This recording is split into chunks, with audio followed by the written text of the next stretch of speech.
Hi hello నమస్తే welcome to my channel. ఈ channel కొత్తగా చూస్తున్నట్టయితే మీరు సబ్స్క్రైబ్ చేసుకోండి. అలాగే నేను చెప్పే సమాధానం అందరికీ స్టేట్ బ్యాక్.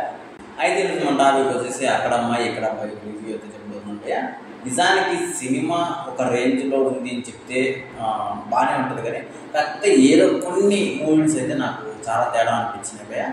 నాకు అలాంటి మూమెంట్స్ అంటే చాలా రొటీన్గా చూసినట్లు కూడా అనిపించింది.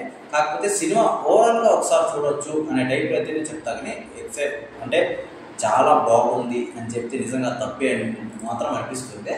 అయితే నిజానికి స్టోరీలో దమ్ము ఎక్కడే ఉంది అంటే సత్యాన్న కామెడీలో, ప్రదీప్ గారి కామెడీలో తప్పించి మిగతా స్టోరీలో అంటే ఆ స్టోరీలో దమ్ము అంటే కామెడీ నరా అని మీరు అనుకోవచ్చు.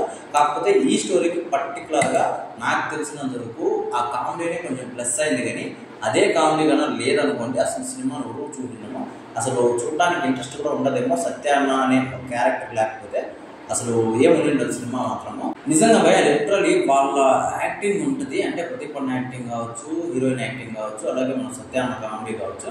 వీళ్ళ ముగ్గురు అంటే కాంబినేషన్లో కొన్ని సీన్లు ఉంటాయి భయ. నాకైతే లిటరలీ సీట్లో అయితే కూర్చోలేదు, ఆ రేంజ్లో అనిపించింది అని చెప్పొచ్చు.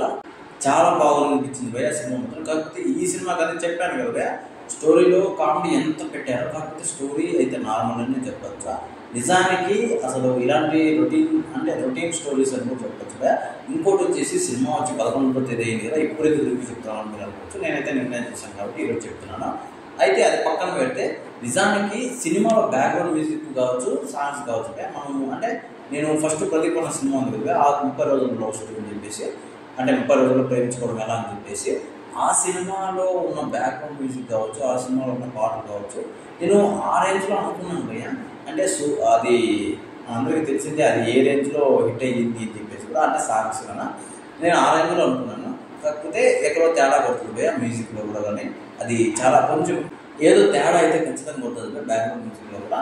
మరి అంత బాగుందని నేనైతే చెప్పలేను. సినిమా అయితే ఓవరాల్గా బాగానే ఉంది భయ్య. మీరు ఒకవేళ ఈ సినిమా నాకు చూసి ఉంటే మీకు ఎలా నచ్చిందో తిన్న కామెంట్లో షేర్ చేసేది తప్పకుండా మర్చిపోకుండా.